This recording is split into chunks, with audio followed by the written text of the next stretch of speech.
Hello, everyone. My name is Dr. Aaron Rocklin. I'm an associate professor in counseling psychology at the University of Texas, and I'm going to be talking about how to give a killer presentation.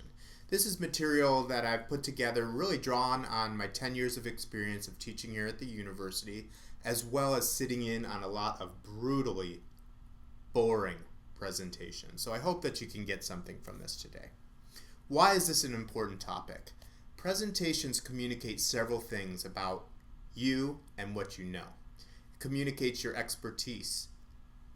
It communicates your professionalism, how you can engage an audience in a professional yet still meaningful way.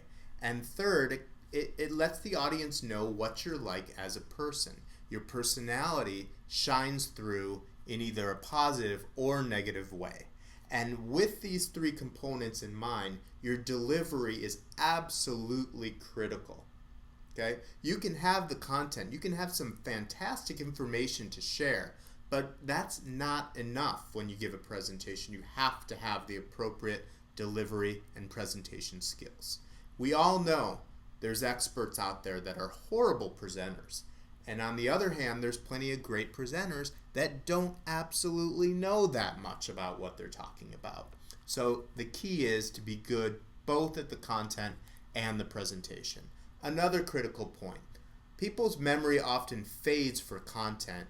It remains for style. In other words, they'll remember that you're a good presenter before they remember the specifics of what you actually noted. And this is something I'm going to be talking about later as well. Know your presentation personality. And I'd like to say that having multiple personalities is actually okay when you give presentations. If you're introverted, realize that about yourself. Come out some when you're up there on giving a good presentation. So recognize what you're like and how you communicate and where you might need to alter that a little bit. If introverted, lean extroverted. And if extroverted, that's obviously a good thing with presentations, with presenters, but it can be overboard. You don't want to come across kind of all manicky and overly engaging the audience too. You want to be very professional. Reflect on your own experiences as an audience member listening to a presentation, as well as think about your audience's experiences as you're talking as well. Know what comes easy, content or style, and work harder on your weakness. Setting the mood. There's something in psychology called the primacy effect. Okay? This basically means that whatever comes across first in a presentation, in a paper, almost any content delivery mechanism is going to be very influential for your audience. They form an instant impression of whether the rest of the presentation is going to be any good. You grab them or lose them within the first 3 minutes. In doing so, it's important to kind of set an engaging tone, but also establish the importance and relevance for your audience. You probably know the importance and relevance of your topic, but your job is to establish that for every single person out there listening to you. And that's going to vary depending on who's in your audience. Is it your peers? For me, is it professors who are kind of scholars in my particular area of research, or is it people unaware of my research, or teachers, or students, or maybe it's the medium members? So you have to adjust your presentation style and content accordingly with who's in the audience. Presentations as conversations is a great point offered by Gar Reynolds, who's done some writing about presentations. If a talk goes well, it should really simulate a conversation regardless of how many people are in the audience, okay? People sitting in their seats should want to converse with you further. They should want to feel like they're actually sitting there in a room with you talking about this topic. And the key with this is being the expert yet feeling relaxed and casual. Feeling like you are individually engaging each person sitting in that audience, leaving them wanting to know more. A little interaction goes a long way in presentations, okay? You want to try, even if it's just kind of engaging or asking a quick question or asking who's been in a situation or asking them to raise their hands, gets people involved and connected with the material.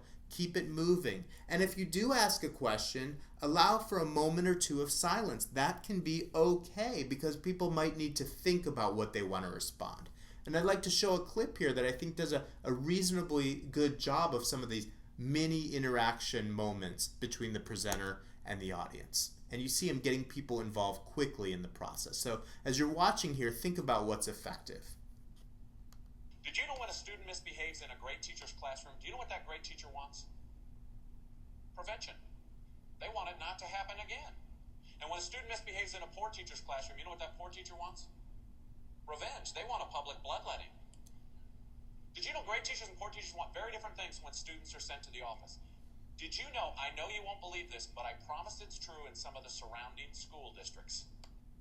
Okay, a little bit of overuse of the "did you know" comment, but I think he does a really nice job there of engaging the audience using a little bit of humor, etc. Like I did here, and hopefully it was effective, using small pieces of media clips can be powerful, but it has to have a purpose. Don't just find a cute or funny clip and throw it in there and say, look, I'm using all this multimedia. Have it have a purpose and think about that ahead of time.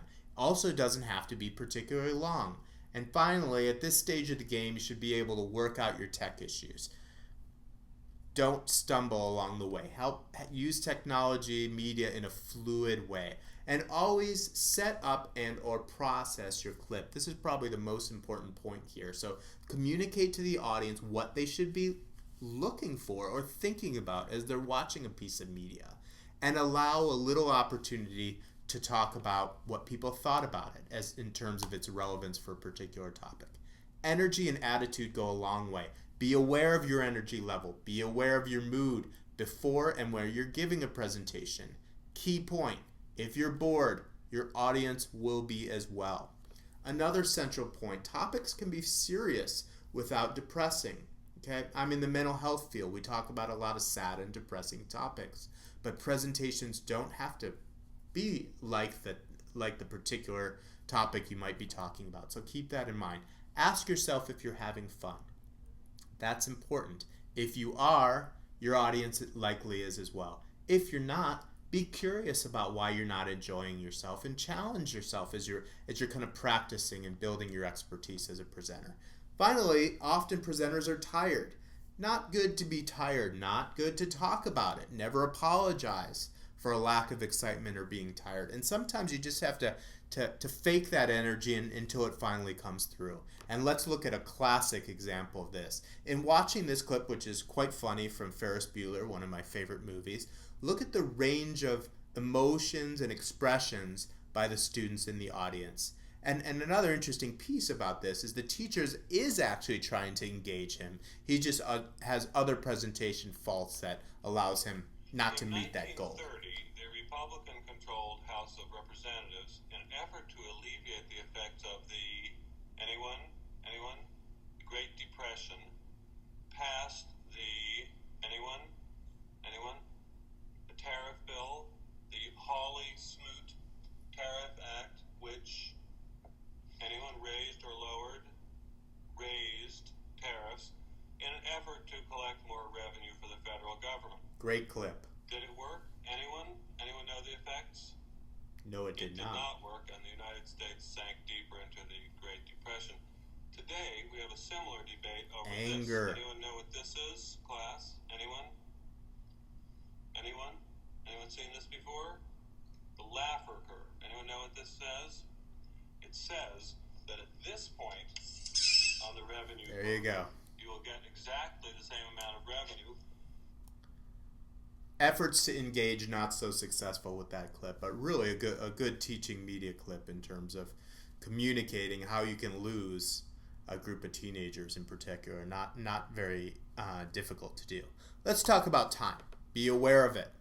Presentations are rarely too short. In fact, in 10 years, I don't remember one. Okay? People always run too long. They underestimate how long it's going to talk to get through a presentation. And in doing so, they end up rushing the ending, which often has some of the most important messages. Be clear about how you want to handle questions. People often say, oh, you can interrupt me whenever you want. Well, if you say that, think about it and how that's going to impact your ability to make your goal. Let people know where you've been in your presentation and where you're headed. Know your mannerisms, a huge one, and we all have them. Watch your ums, wells, likes, kind ofs. Be aware of that and try to avoid them. Don't hide behind a podium. Moving around a little is good. Too much can be really problematic. You want to maintain eye contact with your audience, but don't stare anyone down, nor stare down the screen, okay? Look on your computer or notes briefly. Familiarize yourself with what you're going to be talking about, but don't stare at them either. Learn from excellent teachers. A huge point. What are your key points? Most people aren't going to be able to attend to all of your details. Think about what you want them to remember at the end of the day. And you're lucky if they remember 3 things that you said. So deliver that message very clearly. And sadly, in a week, they might remember 2 things if it's a good presentation. In 2 weeks, 1 thing. In 3 weeks, nothing. But I'll tell you this, they'll know if it was a good presentation. Are you presenting in pairs? If you do, keep it moving. Refer to what your partner's doing. Switch roles, mix things up, and work as a team. Don't be people on opposing teams. Don't be competitive with your partner. That can be a real problem. Let's talk briefly about a few tips about slides, okay? The number 1 problem, too much information. We've all seen it. People just jam all this material on their slides. You want it to be relatively simple, well organized, and easy to read. If you use some graphics or comics, that's good, but don't go overboard. References for professional presentations can be in a smaller font. Doesn't have to be huge. Communicate that you've integrated and pulled from the academic research, but you don't need all of those references jammed in a slide. Probably the number 2 problem I've seen in slides.